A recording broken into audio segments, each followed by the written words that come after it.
A spacious kitchen with sky-high ceilings and ample natural light is the absolute dream.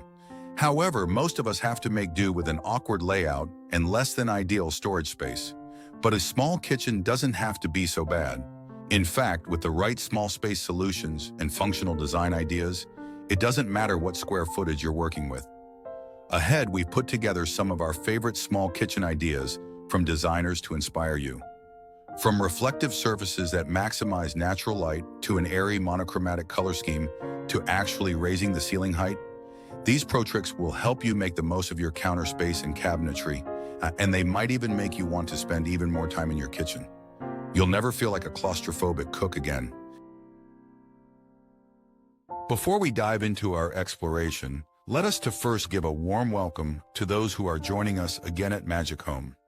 We also invite you to subscribe for more engrossing insights into interior design inspiration for your house. In today's video, we're diving into the world of small kitchen decoration and design ideas.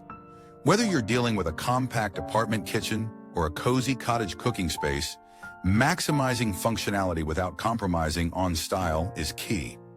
Let's explore some creative ways to make the most of your small kitchen. With these small kitchen decoration and design ideas, you can create a beautiful and functional cooking space that feels much larger than it actually is.